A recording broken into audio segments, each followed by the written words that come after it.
আসসালামু আলাইকুম। শুভ সকাল সবাইকে। এই তো সকালবেলা ঘুম থেকে উঠে মনে হইল যে ছাদের উপরে কি অবস্থা দেখে আসি। কারণ বৃষ্টি আসলে আমার যে বিল্ডিংয়ের পাশে যে কাঁঠাল গাছের পাতাগুলো ডালগুলো ছাদের উপরে আইসা থাকে। আর ওই পাতা জড়ে ওই পাতাগুলো পাইপের মুখটা বন্ধ হয়ে যায়।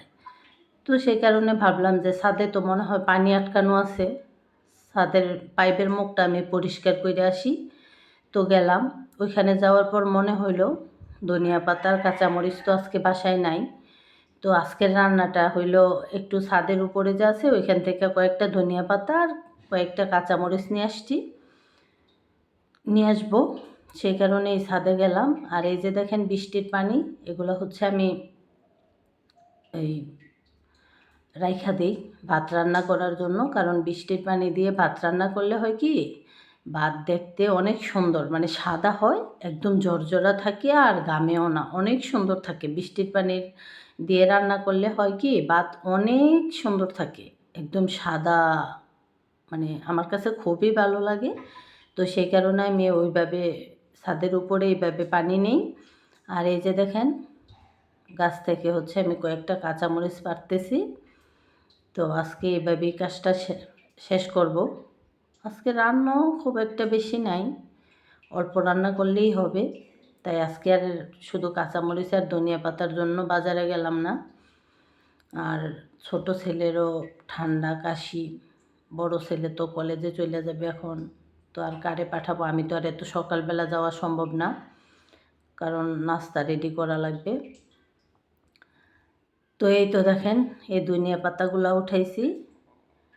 ওই বৃষ্টির পানির মধ্যে, বৃষ্টির কারণে যে ওই পাতার মধ্যে অনেক কাদা টাদা ছিল, তো বৃষ্টির পানি থেকে একটু ধুয়ে নিয়ে আসছি ছাদের উপর থেকে। আর বাকিটা নিচে নিয়ে পরিষ্কার করব। তো এই যে দেখেন এগুলা, তো এই যে বৃষ্টি হওয়ার কারণে আর কি কিছুটা পাতা আছে। তো তারপরে গেলাম আমার এই যে এটা আমার ছোট ভাই, আমার কাকির বাসায় গেলাম। তো গিয়ে তো তাদের সাথে একটু গল্প টল্প করলাম। এই যে দেখেন আমার এই ভাইয়াটা তো মাশাল্লাহ অনেক কিউট, সবাই মাশাল্লাহ বলবেন। আর সবাই দোয়া করবেন আল্লাহ যেন তাদেরকে সুস্থ রাখে, ভালো রাখে।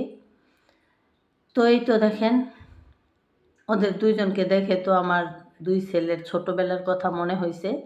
কারণ ছোটোবেলায় তো আমার দুই ছেলে তো 1 বছরের ছোট বড়। তো আমি এক ছেলের জন্য যদি একটা বল কিনি, মানে 2টা বল কিনা লাগবে, 2টা গাড়ি কিনা লাগবে এরকমের। তো হয়তো কি, আমার আরাফাত তো যেই কোনো খেলনা আনলে সাথে সাথেই ভাঙে ফেলতো। তো ওরটা ভাঙার পরে আমার বড় ছেলের খেলনাটা ও দখল করতো। তো ওইখানে যাই দেখি আমার ভাইয়াটারও একই অবস্থা। ওর ফুফাতো ভাই ওর খেলনাগুলা নিয়ে যায়। ও যখন চেষ্টা করে নেওয়ার জন্য নিতে পারে না, ও তো খুব মন খারাপ, খুব কান্নাকাটি। তো যাই হোক, পরে সবার মনে ভালো হয়েছে, সবাই ভালো খুশি। আর এই যে এই ভাইয়াটারে বলছি, তুমি একটা গান শোনাও আপু, তোমার গান শুনবো। আজকে তো মনে হয় ওনার মানে প্রিপারেশন মনে হয় নাই, আজকে গান শোনাইবই না। অনেক চেষ্টা করছি, কোনোভাবেই শোনাইবে না। আর এই তো আমার ভাইয়াদের সাথে কিছুটা সময় কাটাইলাম, ওদের সাথে একটু দুষ্টামি করলাম। তো তারপরে তো ওনারও বললাম তোমার নাম কি বলো, বলে নাই, তবে একটু হাসাহাসি করছে। আমি ডাক দিলে আমার কাছে আসে, তো আমি বলি তুমি কি কি পারো দেখাও, তুমি কিভাবে খেলা করো দেখাও। তো এই তো তারা সবাই তাদের জন্য দোয়া করবেন, সবাই মাশাল্লাহ বলবেন। আর আমারও ভালো লাগছে ওইখানে গিয়ে, ওদের ওদের দুই বাইরে দেখে আমারও দুই ছেলের ছোটোবেলার গল্পগুলো আমার মনে হয়েছে। তো তারপরে এই তো দেখেন আমার কাকি আমাদের জন্য কত নাস্তা রেডি করছে, অনেক কিছু দিছে। আর এই কাকিরা তো অনেক ভালো।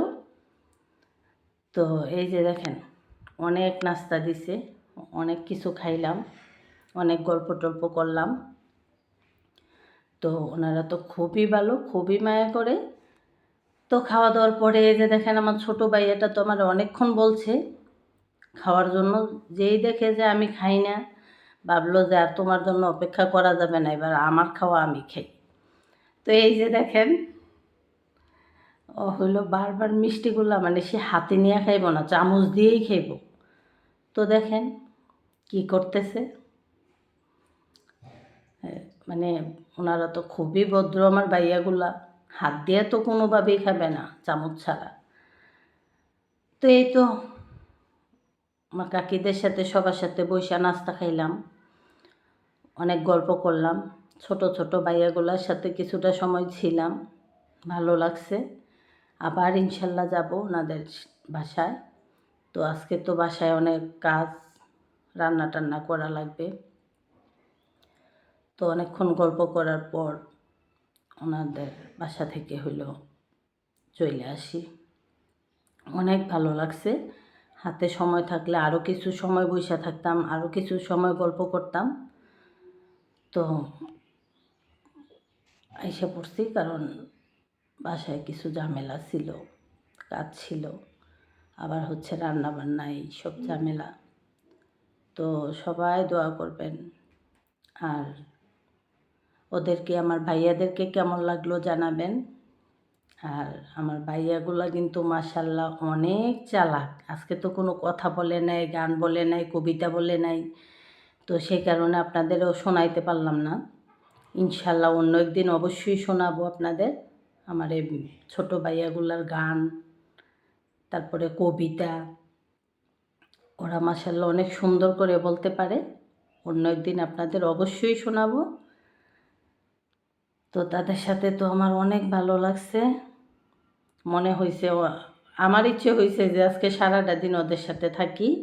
আর এই যে দেখেন আমার এই বোনটা, ও তো একদম লজ্জায় লাল, সে সামনেই আসবে না। তো আমি জোর করে হইলো একটু ওর ভিডিও করলাম। তো দেখেন, আর ও খুব লজ্জা পায়, মানে আমি যে এত করে বলতেছি তুমি একটু খাও, ও কিছুই খাইব না। তো আমি জোর করে ওর হাতে দিয়ে দিছি, খুব লজ্জা পায়। ও তো একটু বড় হয়েছে, বুঝে। তো এইভাবেই তো শেষ করলাম সারাটা, মানে আজকে সকাল থেকে হইলে এগুলোই আর কি, এভাবেই কাটছে আমার সময়গুলা। তো আপনাদের কাছে কেমন লাগতেছে? আর সমস্যা হয়েছে, একটু অন্ধকার লাগতেছে এই কারণে, কারণ আমার কাকিদের রুমের যে লাইট ছিল ওইটাতে হচ্ছে খুব একটা আলো ছিল না। তো সেই কারণে একটু অন্ধকার অন্ধকার ভিডিওটা, আলো ছিল না যে সেই কারণে। তো আবার এদিকে হইলো জানালা খুললে অনেক রোদ, বাহির থেকে অনেক রোদ আসে, সে কারণে জানালাগুলো আটকায় রাখছি। তো অন্ধকার, এই হইল অবস্থা।